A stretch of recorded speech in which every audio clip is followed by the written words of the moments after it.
Saturday, October 15th, Pitt State football hosting Lincoln University for their annual homecoming game. PSU 6-0 coming into the game, and Lincoln with a 1-5 overall record in their first season back in the MIAA. Before the game, Lincoln wins the toss but defers to the second half, so Gorillas will get the ball to start the game. First play from scrimmage is a reverse to Andrew Castaneda, who receives a nice block from his teammate Kel Smalley, cuts up the middle of the field, and finally gets dragged down at about the 12-yard line. A few plays later, Zach Dickey keeps it himself, breaks through a couple of Blue Tigers, and powers it in. 7-0 Gorillas on top early. Lincoln's next drive would stall, and the always dangerous John Brown is back deep to receive, but there's no need for that as Elijah Olabo blocks the punt and Joe Wincheffel scoops it up for the score.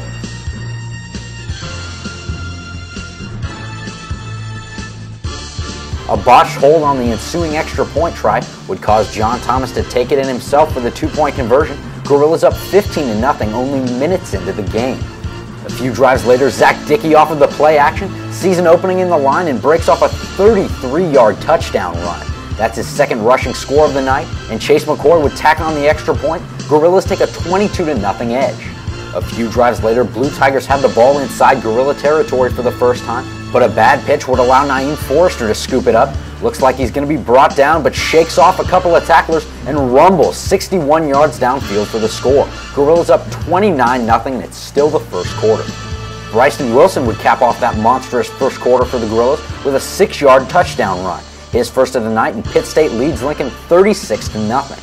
After he punched it in 2 times on the ground, Zach Dickey would take a well-deserved seat on the bench, so second-string quarterback Anthony Abanoha could get some playing time, and he kicked things off in a hurry.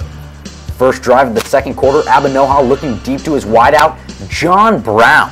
43-yard completion for the touchdown. Gorillas take a monstrous lead just minutes into the second quarter. And Abanoha would capitalize a few minutes later, connecting with his wideout John Thomas, who hauls in a pass and scampers downfield. 54 yards for the score. Gorillas now lead it 50-0 going into the half, and there was no looking back from there.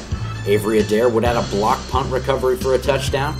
Jeff Seybold would punch it in from 12 yards out, and a pair of Chase McCoy field goals would make the final score 69-6 in favor of the home Gorillas. Tim Beck's squad moves to 7-0 on the season, and we'll take you to the post-game media conference.